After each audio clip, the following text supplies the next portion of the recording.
was interested. They've signed, obviously, they've addressed the goalkeeping issue. Something they probably should have done before. But they've got Alisson from Roma. They paid 66 million for him, which was the record until 2 days ago, which has been broken again by Chelsea. But Grahamson has made the point during the week, Didi, that Alisson's been around a long time. He was in Brazil, he was in Portugal, and he's although he's keeping Edison out of the Brazil team, he hasn't got a sort of solid, rock solid background behind him. He hasn't played 300 or 400 games. He hopefully will solve the problem, but I wasn't entirely convinced about him when I saw him in the World Cup. Oh, I'm completely with you, and I think there's question mark about Edison at Manchester City.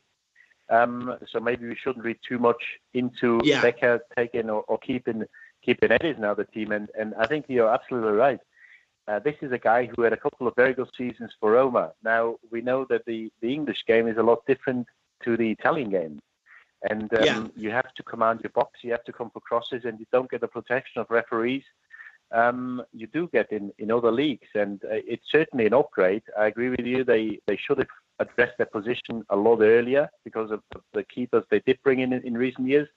They just ran up to it. And if you want to win trophies, regardless of what competition it is, you won't win titles with an average goalkeeper. So this is potentially the missing piece in the jigsaw, Becker.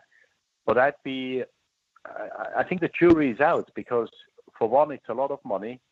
And then he has to show and prove he can play in the Premier League. And if he just said it was the record transfer fee. Now that's been broken again.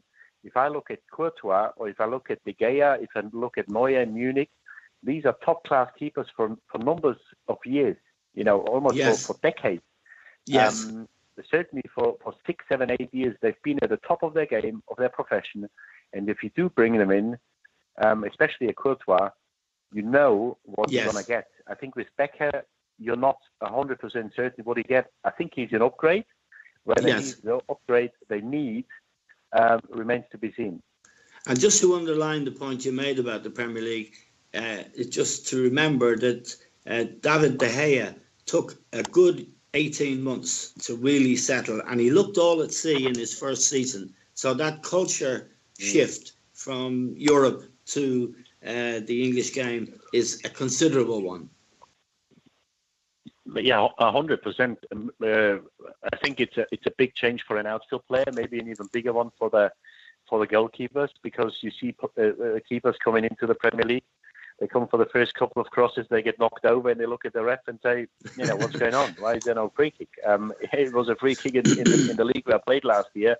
But there's been keepers, there's been outfield players. I remember Veron coming with a huge reputation. I think he lasted 12 months at Manchester United. Yes. Because he just couldn't adapt. He didn't like it the way the game was played. So it is different. And this is why I don't want to say taking a chance bringing a keeper in from a foreign country. But the jury's out, and I'd be very careful because people talk about winning the league now, Liverpool winning, whatever. Because we've got Becker in goal now, I'd be very, very careful. And as you said, De Gea needed a full 12 months. People were saying he's not strong enough. He's not the type of goalkeeper who can survive and succeed in the Premier League. So we'll keep a close eye on him. Okay.